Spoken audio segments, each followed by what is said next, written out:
Gender-based violence in Botswana is often discussed in terms of women and girls, yet for many LGBTIQ people, abuse happens quietly and invisibly. Behind closed doors and beyond official statistics, survivors endure violence from intimate partners, family members, and communities, choosing silence over reporting out of fear of stigma, forced outing, and mistreatment by authorities. As a result, gender-based violence against LGBTIQ people remains largely underreported, leaving survivors without justice, protection, and healing. Botswana Trans Initiative founder 𝐒𝐞𝐲𝐝 𝐞𝐫 has said that gender-based violence against the LGBTIQ community is largely driven by societal expectations and lack of understanding. 𝐒𝐲𝐝 further noted that one of the major barriers identified by the organization lies within law enforcement systems, where officers often lack adequate knowledge on how to appropriately assist LGBTIQ individuals who report abuse.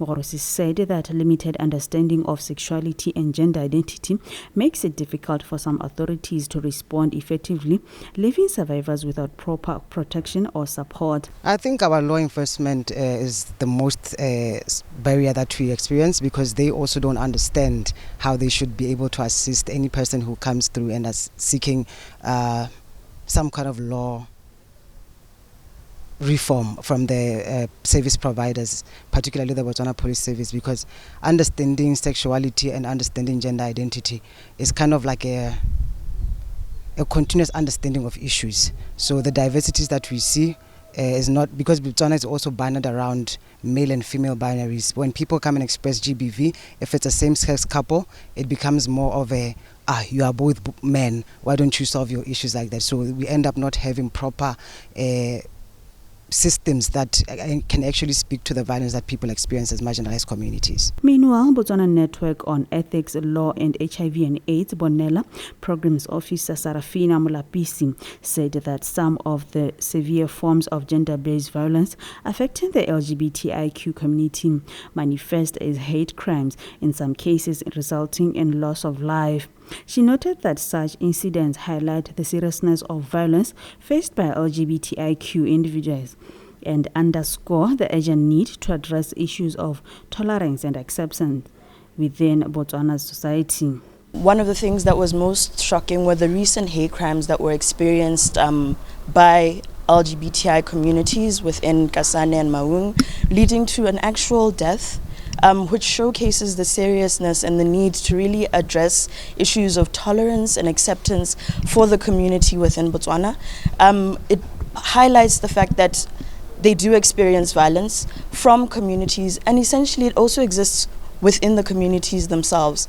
Same-sex partners experience issues of IPV, their issues of gender-based violence in the context of the various diversities that make up the LGBTI community. And it is something that has been highlighted as a need for consideration in the way that we conduct even our studies, our relationship studies, our studies for violence against children and the youth, to really ensure that we capture even the diversities and subsets of gender and of sexualities within these researches that are being conducted. So it is essential that the implementers continue to respond accordingly.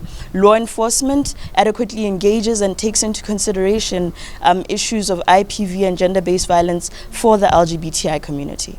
In September 2025, the LGBTIQ+ community in Botswana was reeling at the tragic news that Kenosi Mokoba-Motho, a beloved MC and model, was murdered in what's believed to be a homophobic hate crime.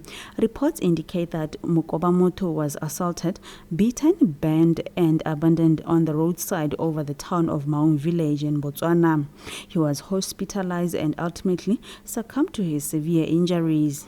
Meanwhile, Legabibo head of policy and legal advocacy Laone Van Voren said that addressing gender-based violence against LGBTIQ+ community requires the deliberate building of a more inclusive society. Van Voren emphasized that to train professionals such as police officers and social workers within a diverse and inclusive framework, enabling them to effectively and respectively serve members of the LGBTIQ+ community Van Vuren noted that inclusive training will improve understanding, reduce discrimination, and ensure that survivors of GBV receive appropriate support and protection when seeking assistance. I think improvements can be made firstly in building an inclusive society. So firstly, to train that had to be about first-time responders such as police, social workers, 𝐕𝐢𝐨𝐿𝐄, they should be trained from the onset in a very diverse and inclusive environment, so that they expect to have to serve but identify outside of the binary, male and female or heterosexual. And then once that is done, also in building that inclusivity, it also adds even systemically how we document violations. We should be able to document people who fall outside of the binary, which also now reminds me of a system 𝐿GBTIQ is working to launch very soon, a human rights violations and case management system that will allow people to report when they've experienced violations to their human rights. You'll be able to do this on either our website, on our social media pages, or through a WhatsApp center. So you won't have to download a brand new app, but you can just send a message on WhatsApp and then you'll be able to interact, and that system will make a referral for you to close services. Founder of Success Capital, Dumiso Gata, an LGBTIQ plus youth-led organization, says the organization recently conducted a study focusing on the experiences of lesbians in Botswana. The findings revealed a high prevalence of intimate partner violence within lesbian relationships, an issue that often remains hidden to stigma and reporting. One partner who happened to be a little bit more masculine, daddy.